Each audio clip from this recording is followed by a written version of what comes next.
views and opinions expressed in this program are those of the individuals involved and do not necessarily reflect the official policy or position of Radyo Agri 90.1 FM management.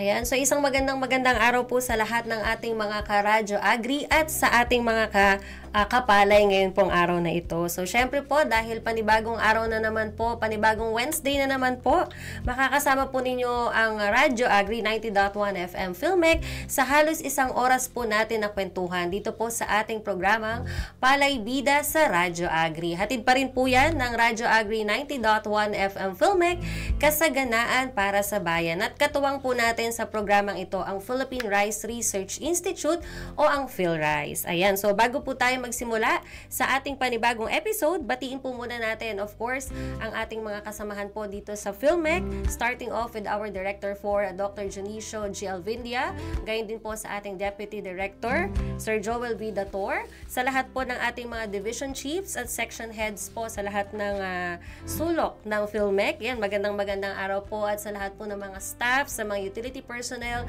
guards on duty na nakatutok po sa kanilang mga trabaho din sa mga oras na ito.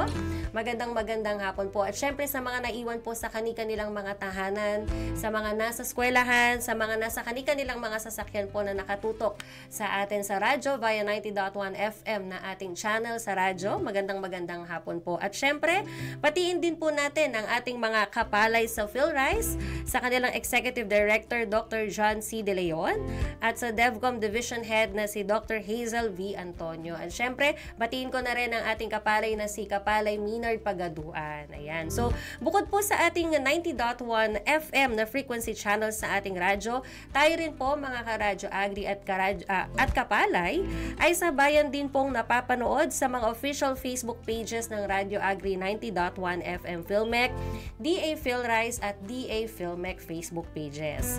Maaari na rin po ninyong mapanood ang mga na-miss po ninyong episodes, yung naunang 3 episodes po natin sa ating programa at sa iba pa po nating mga program sa Radyo Agri sa pamamagitan po ng ating official YouTube channel na Radyo Agri 90.1 FM. Kung meron din po kayong mga pagbati, mga katanungan po para sa ating magiging discussion ngayong hapon, pwede nyo po nga i-comment yan sa ating comment section sa mga Facebook pages na akin pong nabanggit kanina at gayon din po sa atin pong call and text hotline 0962-119-7445. Ayan. So, sa mahigit pong 10 taon mga ka-Radyo Agri at kapalay, nang magsimula po ang radio engagement ng PhilRice at hanggang ngayon po ay patuloy na pinagkakatiwalaan ng PhilRice ang potensyal ng radyo na makapagbigay po ng impormasyon sa pagsasaka. Ang radio engagement po ng PhilRice na kilala na po sa tawag na Palay Bida ay paraan po ng ahensya upang maibida ang ating mga rice experts, maging ang kanila pong mga makakalagang impormasyon na dapat po nating malaman tungkol sa pagpapalayan. So para po sa ating episode ngayong hapon, ayan mga kapalay, ilang variety nga ba ng palay ang naitanim na po ninyo? Alam nyo ba na mahigit 400 varieties na ng palay ang mayroon tayo ngayon mula po sa inbred hanggang hybrid varieties yan. So napakarami na po nating mga varieties ng palay na talagang mapapakinabangan ng ating mga kapalay at ka-Radyo Agri. Kung mahilig po kayo, ayan, kung mahilig po kayo sa mga palabas na may series, siguradong familiar na rin po kayo sa mga series ng inbred rice varieties katulad na lamang ng PSB RC10S series at mga NSIC RC100, 200s, 300s at 400s series. Pero eto mga kapalay at mga ka-Radyo Agri, ako po ay mayroong tanong. Narinig o nasubukan nyo na po ba ang RC500s, 600s o 700s na series? Ayan. So bilang bahagi po ng Rice Competitiveness Enhancement Fund o RCEP Phase 2 sa ilalim ng SEED program, isinasagawa naman po ng agency na PhilRice ang kanila pong tinatawag na Variety Field Trials o ang VFT. So sa pamamagitan po nito ay ipinakikilala ang mga bagong variety ng palay na posible pong maging bahagi ng ipamimigay na binhi ng RCEP SEED program sa mga susunod po na season. So ang mga VFT sites po na ito ay makikita sa iba't ibang probinsya. Nationwide po ito mga karadyo agri at kapalay sa buong Luzon, Visayas at Mindanao. Kaya naman po rest assured na kung nasaan man po kayo ngayon sa kasalukuyan ay may pagkakataon po kayo makilala ang ilan po sa mga bagong variety na to. Kaya naman po tumutok at samahan po kami ngayong araw na to mga kapalay dahil makakasama po natin via Zoom, si Kapalay Andres de la Cruz Jr. mula po sa PhilRice Central Station para po ibahagi ang ilang impormasyon tungkol nga po sa Variety Field Trial o VFT at gayon din po maikwento sa atin ang mga bagong variety ng palay na bidang-bida po pagdating sa mga field trial. So, magandang araw Kapalay Andres at welcome po dito sa programang Palay Bida sa Radyo Agri. So, bumati po muna tayo sa ating mga kapalay at ka-Radyo Agri na nakikinig po sa atin ngayon. Ayan, so malinaw ba ako, ma'am? Yes po, loud and clear po. Ayan, so isang magandang hapon sa lahat ng ating mga tagapakinig ng ating Radyo Agri 90.1 FM. Ayan, at of course, gusto ko na ding batiin ang aming Executive Director, si Dr. John C. De Leon. Malamang ay nakikinig po siya. Ganun din ang aming Deputy Executive Director na sa rin in charge doon sa extension program ng RCEP, si Dr. Karen Baroga. And of course, ang aking boss, si Dr. Flor de Liza Verde, na siyang director naman ng SEED program. At sa lahat na ng aming mga kasamahan sa RCEP at sa buong PhilRice, hindi lang dito sa Central Experiment Station, maging sa iba't ibang station sa bansa. Alam po, naka-live stream tayo via Facebook at na-disseminate namin ito. So malamang maraming mga kasamahan natin ang nakikinig na yan.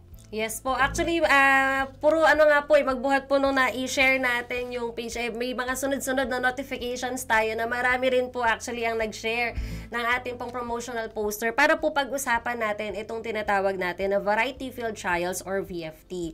So, ngayon po dahil so habang hinihintay din po natin siguro yung mga magiging katanungan at mga shoutouts o yung mga greetings po ng ating mga kapalay at karadyo agri. So simulan na po natin ang ating kwentuhan tungkol sa VFT, Sir Andres. So for my first question po, ano po ba itong isinasagawa ninyo na Variety Field Trials o yun pong VFT? Ayan. Ang Variety Field Trial ay isa sa pinakabagong proyekto po under ng PhilRice sa pamamagitan po ng RCEP SEED program. Noong phase 1 kasi hindi ito bahagi ng mga proyektong isinasagawa, pero ngayong phase 2 ay isinama namin. Kasi base doon sa mga nakuha nating mga feedbacks at mga information mula sa ating mga farmers, mga beneficiaries noong phase 1, marami sa kanila ang naghahangad din na makagamit ng mga makabagong variety. And of course, dahil tayo po ay isang research institution, ay sinisikap din namin maibigay sa kanila yung mga tamang variety base sa mga tamang datos na ating gagamitin. At ito ay ma-generate po natin sa pamamagitan ng ating Variety Field Trial. May dalawang objective ang Variety Field Trial, Mamano. Ito yung pag-testing natin ng mga pinakabago o newly released rice varieties. Ito yung binabanggit mo kanina ng mga 500, 600, 700 series para ma-identify natin alin nga ba sa mga ito ang dapat nating ipamahagi sa mga susunod na taniman. At yung pangalawang objective nito ay ma-demonstrate na. Yan, ibig sabihin, ipakita na natin sa ating mga magsasaka, sa ating mga seed growers, alin ang angkop para sa kanila na siya nilang aasahan sa mga susunod na taniman. Ayun. So, meron po tayong dalawang reasons kung bakit nagsasagawa ng VFT. Una ay yung pagtetest ng mga rice varieties na angkop para po sa RCEP component ng PhilRice, which is yung seed program. Dahil para po sa information ng ating mga kapalay at karadyo agri, ang PhilRice po ay isa sa mga implementing agencies ng Rice Competitiveness Enhancement Fund at sila po yung in charge kumbaga sa seed program. At gayon din po ang PhilMec po ay kasama din po sa implementing agencies wherein ang agency naman natin ay in charge naman po sa mga mechanization technologies. Ayan. So marami pa pong mga katuwang ang PhilRice at ang PhilMec pagdating po sa RCEP. So sa ibang programa natin, sa usapang RCEP naman po natin matutunghayan yan. Wherein si Sir Andres po actually pangalawang guesting na po niya sa Radyo Agri. Sa usapang RCEP naman natin siya nakakwentuhan. I think a few months ago na rin po yun, Sir Andres, ano? Yes, ma'am. Ayan. So ngayon po, for my second question naman po, Sir Andres, gaano nga po ba kahalaga or bakit po mahalaga sa ating mga kapalay at karadyo agri yung pagsasagawa po or pagkakaroon ng mga variety field trials? Ayan. So, napakahalaga na magkaroon tayo ng ganito mga pagsisiyasat o pananaliksik tungkol sa mga bagong variety. Kasi hindi naman ibig sabihin na ang mga variety natin ay lumabas at pwede nang gamitin ng kahit saang mga magsasaka saan man sa Pilipinas. Tinitingnan din pa rin natin yung tinatawag nating suitability or yung kaangkupan ng mga varieties sa bawat lugar.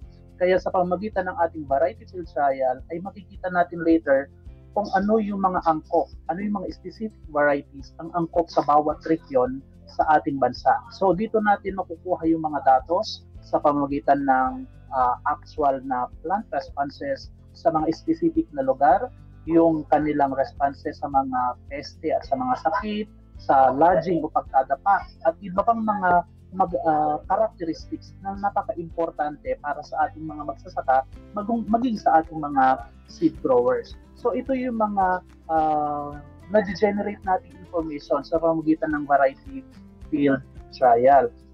At sa programa naman po, bakit natin isinasagawa ang BFT?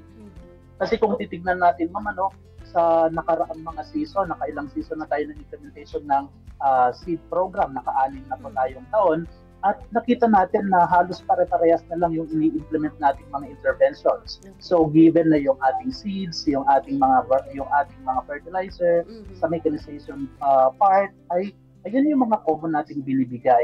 So parang nagkakaroon na ng stagnant, wala nang pagkukunan ng karagdagang increment pagdating sa yield kapag wala tayong titignan ibang mga aspeto.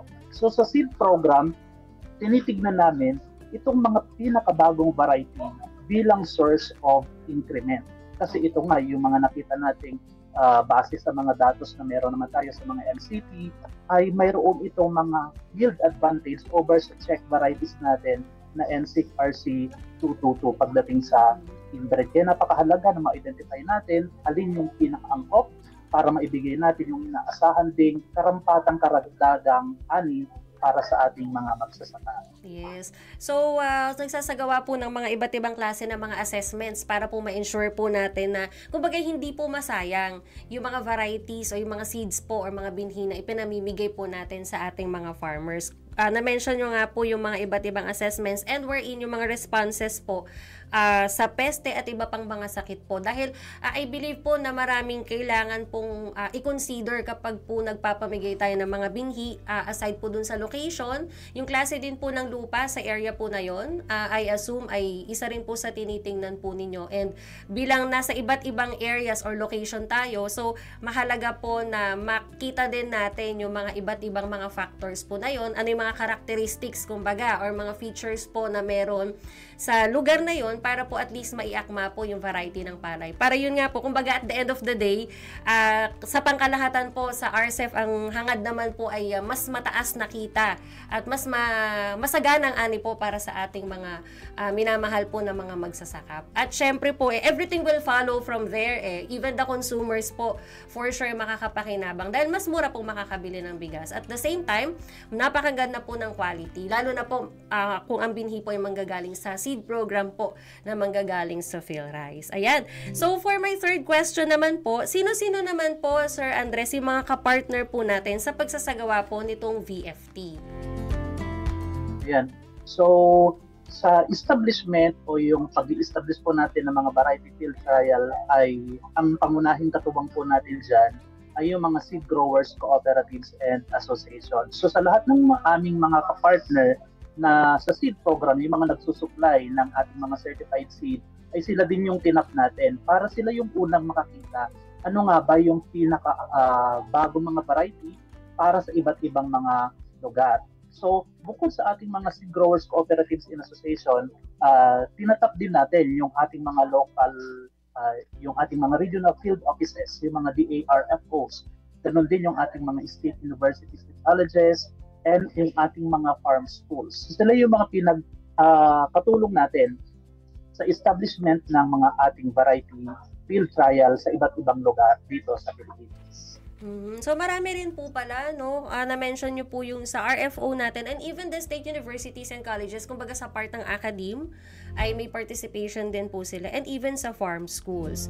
So, at this point po, ilang variety na po ang makikita? Saang klase po ng palayan ito itinatanim? At ano pong mga series na yung dumaan po or nasa variety field trials na or VFT? Itong set na tinitest po natin ngayon, ma'am, sa variety field trial ay mayroon tayong tinatawag sa mga unit varieties na 12 o 12. At mayroon din tayong in-establish kasama ng 12 na varieties na ito, yung isang regional recommended variety at isang national recommended variety. Ito yung mga common na itinatanim na ng ating mga magsasaka para maikumpara natin, ihambing natin yung tindig, tayo, responses at ani ng mga bagong variety sa mga lumang mga variety na ginagamit ng ating mga magsasaka. Ang intention natin kasi later on, ma'am, ay talagang maigayak itong mga bagong variety na ito na sila yung mga susunod na mga variety na iproproduce at ipapatanim ng programa natin na siyang madidistribute sa ating mga rice farmers. So, dahil ang karamihan sa mga variety na ito ay nasa irrigated lowland areas. So ito yung intention natin. Pero dahil may mga special cases naman tayo na ang hinahanap ng ating mga magsasaka o ng ating mga other stakeholders ay yung may special characteristics just like yung zinc.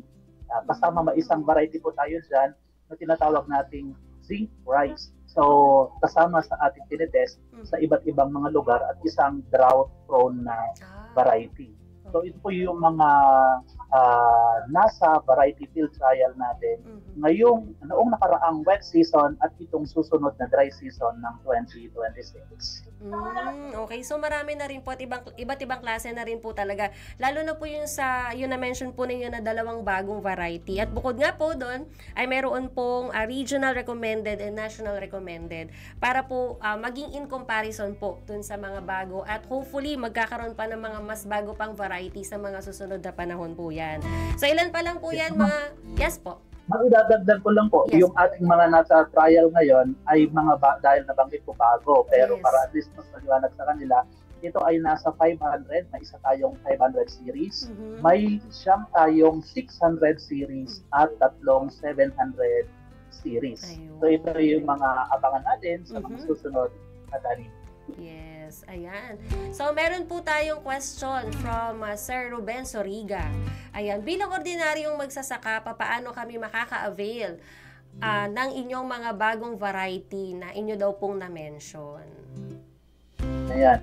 Sa susunod na taniman po, actually ongoing na po yung delivery ng ating mga certified seeds sa iba't ibang lugar dito sa Pilipinas sa pamamagitan ng ating mga local government units. Sa ngayon po ay hindi pa po bahagi itong mga bagong variety sa mga ibinibigay natin o ibinideliver natin. Dahil ngayon po ay kinukuha pa lamang natin yung mga datos para ma-identify alin sa mga 12 mga bagong variety na ito ang para sa bawat region sa Pilipinas ay hindi pa namin isinama. Magiging bahagi pa lamang itong mga bagong variety na ito pagdating po ng dry season ng 2027 o yung taniman pagdating ng buwan ng October, November, December next year. Ayan. So dahil nga po patuloy pa rin po yung pagtetest, nabanggit nga po na nasa trial stage pa lang po yung mga na-mention po na mga varieties, kaya po sinisiguro po na akma at nasa tamang datos at mga latest accurate data po yung makuha po ng mga team nila Sir Andres. Kaya po abangan po natin dahil nag-mention na si Sir Andres na bago po matapos ng taong 2027 ay mapapakinabangan at magagamit na po, ma-enjoy na po ng ating mga kapalay at karadyo agri. Ito pong mga bagong varieties na na-mention po ni Sir Andres. Ayan. So, Ma'am Fida, meron na ba tayong mga comments at mga shoutouts po sa ating mga Facebook pages? Ayan. So, para po sa ating DA Philray sa Facebook page, basahin po muna natin ang mga pagbati ng ating mga kapalit karadyo agri. Ayan, from Ma'am Vilma Esguera, pa-shoutout po sa mga magsasaka ng Balok, Santo Domingo, Nueva Ecija. Ayan, magandang araw po. Ayan, so para po sa mga nakatutok po natin na mga karadyo agri kapalay, ayan, sabayan po tayo napapakinggan sa Radyo Agri 90.1 FM po na frequency channel natin sa radyo. At gayon din po sa mga nasa Facebook, pwede po ninyo nga tingnan at tunghayan ang ating programa sa Radyo Agri 90.1 FM Filmec Facebook page, DA Philray sa Facebook page, at gayon din po sa DA Filmec official Facebook page.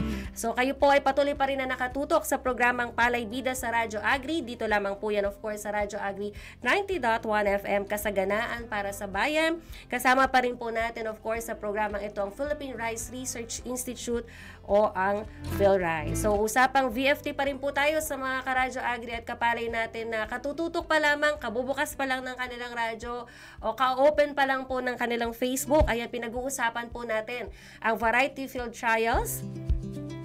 Kasama pa rin po natin via Zoom si Kapalay Andres de la Cruz Jr., ang Field Operations and Monitoring Division Head ng RSF PMO ng PhilRice. So sa mga may katanungan po or mga suggestion po sa ating mga topic o kung may mga topics po kayo na gusto po ninyong mapag-usapan po natin dito sa Palay Bida sa Radyo Agri, maaari po ninyo itong ibahagi. Pwede po ninyo i-comment yan sa ating Facebook pages at maaari rin po kayong mag-text sa PhilRice Text Center sa numerong 0917-111-7423. Ulitin ko lamang po ang PhilRice Text Center, 0917-111-7423. At gayon din po sa ating Radyo Agri Text Line, 0962-119-7445. So kung meron din po kayong kung halimbawa po wala kayong load pero naka-online po kayo, may pan-data po kayo, pwede nyo pa rin po kami i-message sa ating official Facebook page at pwede nyo rin po kami i-follow sa iba pa naming mga social media accounts. Hanapin nyo lamang po at Radyo Agri 90.1 FM sa X at Instagram. Para naman sa aming YouTube replays, maaari nyo nang mapanood muli ang mga nakaraang episode ng ating mga programa. Hindi lang po dito sa Palay Bida sa Radyo Agri, kundi maging sa iba pa po nating mga programs dito po sa Radyo Agri. I-type lamang po ang Radyo Agri 90.1 FM sa YouTube at i-click na rin po ang like, share at subscribe, pati na rin po ang notification bell para maging updated po sa mga latest uploads. Ayan, so for sure, wala na po kayong mamimiss na mga episodes natin sa mga kwentuhan po natin dito sa Palay Bida sa Radyo Agri. Ayan. So para po sa pagpapatuloy ng ating kwentuhan tungkol po sa VFT, kasama pa rin po natin si Kapalay Andres de la Cruz Jr. Para po sa aking next question, sir, papaano po ba makakabisita ang ating mga kapalay at karadyo agri sa VFT o sa mga isinasagawa po ninyong VFT, at ano po yung mga inaasahang gawain po nila kung sila po ay nagdanais na bumisita sa mga variety field trials po ng inyong team? Yan.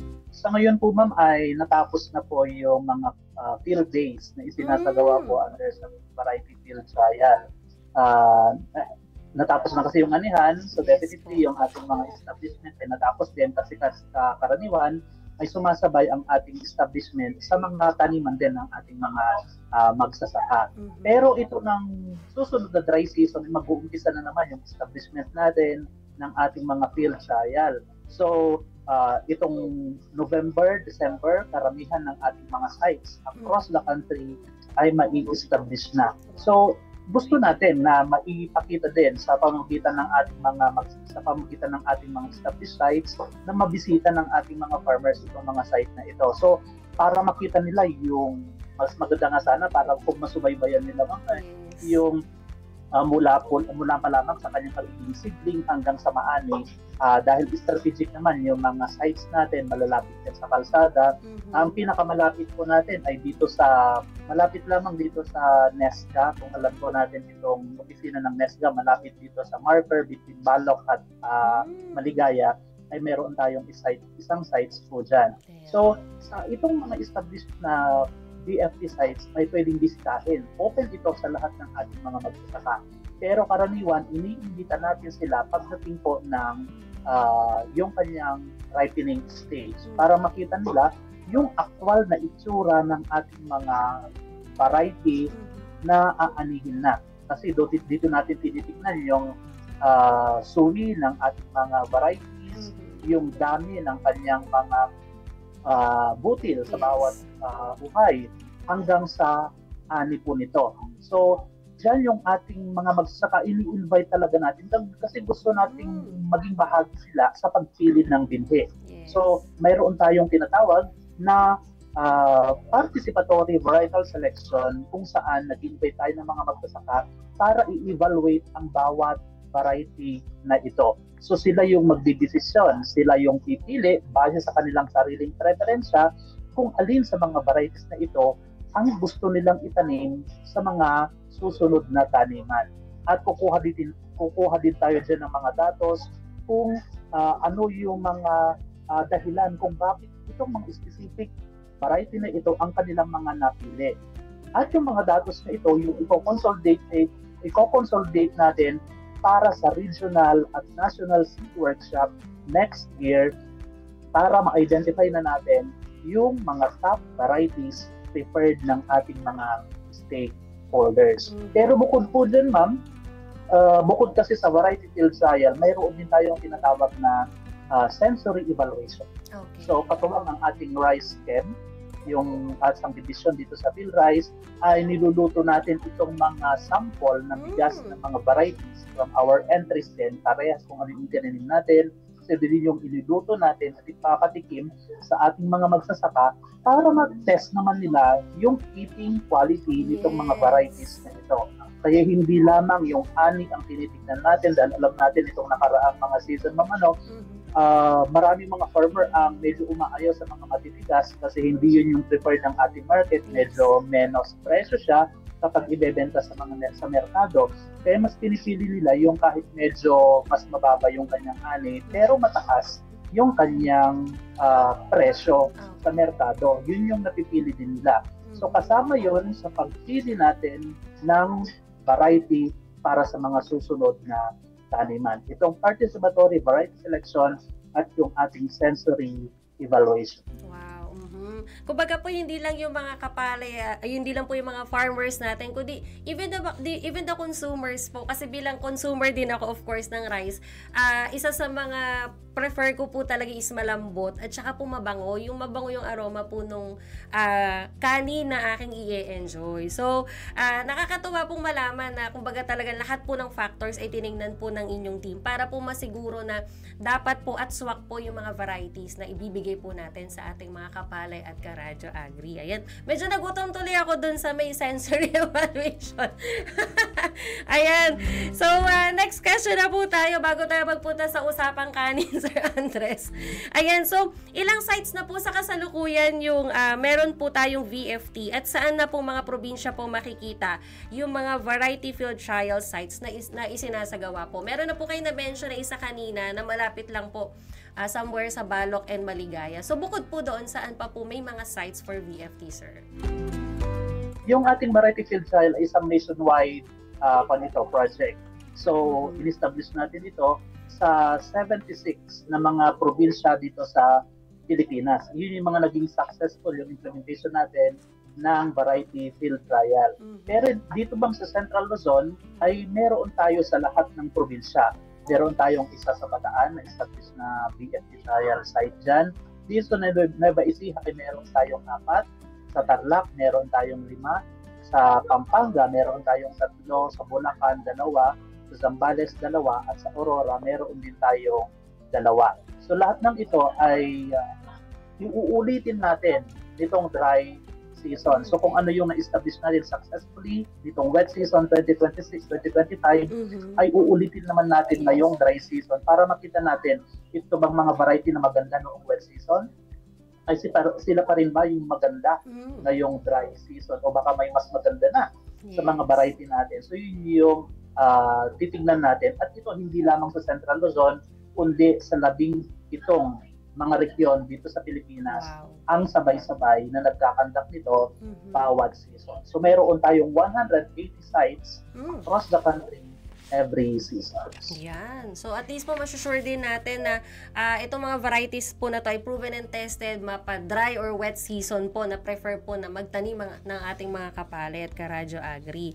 Ayan. So available na po ba lahat ng mga varieties po na ito sa market or sa RCEP Seed Program? I think medyo nasagot na po ito kanina or kindly elaborate na lang po itong availability po ng mga varieties po na ito na na-mention kanina.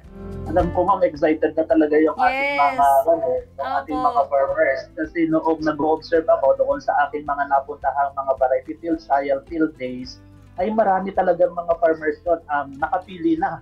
Alam, ito na yung itatanim ko sa susunod na taniman. So, ang inakala po talaga nila ay dahil na-test na po natin ng isang season, ay available na siya sa susunod na taniman. Ipagpaumunin po ninyo kasi hindi po yun yung proseso ng tamang pagpili ng binhi. Yan. So, ang ginagawa po natin ay inaaral pa lamang natin kung alin na talaga yung akma o yung suitable na variety para sa susunod na taniman. So, nabanggit ko na din kanina, na ang mga mapipili natin, yung mga mapoconsolidate nating mga datos mula sa field hanggang sa ating mga consumers, sa kanilang mga preferences, ay iipunin natin, pag-uusapan natin kasama ang iba't ibang mga stakeholders next year. I think April or May, magkakaroon kasi tayo ng mga regional seed workshop. Aaralin natin, pag-uusapan natin alin sa mga varieties na ito kasama ng iba pang mga impormasyon tungkol sa mga variety ang mag-a-agree tayo na ito na yung ating mga itatanim at ipapamahagi pagdating ng 2025 ay 2027 dry season. So, yun na.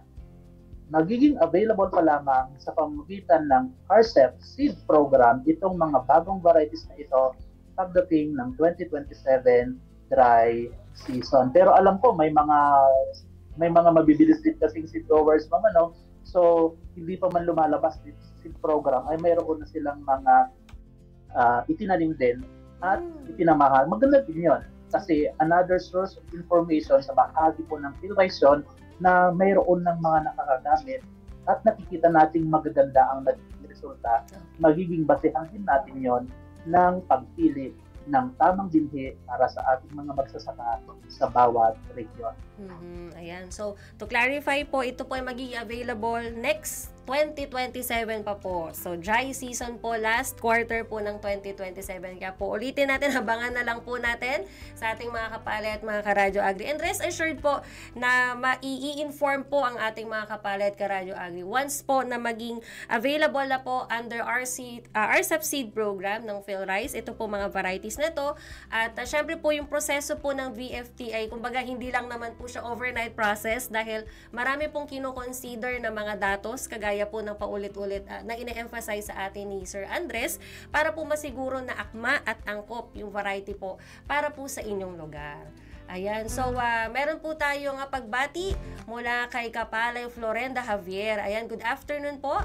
Pa-shoutout po mga ka-agri from Kalang Grains Production and Trading Agriculture Cooperative. Ayan, magandang araw Kapalay Florenda Javier at sa mga kasamahan po ninyo at sa lahat ng mga FCAs din natin, mga seed growers natin na nakatutok at nakikinig sa atin sa ating programa. Ayan, magandang araw po. And ito po for my last question, second to the last actually, hanggang kailan po ba, Sir Andres, magkakaroon ng mga ganitong variety field trials? Ayan, so ang variety field trial ay umpisahan natin nitong nakaraang season lamang at every season ay meron yan. Magtutuloy-tuloy yan hanggang 2030, ma'am. Ibig sabihin, ang isang set ng variety na ititest natin ay good for 2 seasons. So, bawat taon ay mayroon tayong isang set na ititest at pag-aaralan na siyang magiging bahagi ng RCEP seed program sa mga susunod na taniman. At ang ina-expect po natin kapag magiging successful itong mga trials natin at kapag makapag-identify tayo ng mga pinakamagagandang variety na siyang pwede nating pamalit sa mga lumang variety na, ay 90% ng ating mga madidistribute pagdating ng 2030 ay mga bagong varieties na. Ibig sabihin, mga 600, 700, 800, 900, hanggang 1,000 series na yung gagamitin ng ating mga magsasaka sa mga susunod na taniman hanggang 2031. Ayun. So, in short po, tuloy-tuloy po ang VFT hanggang 2030.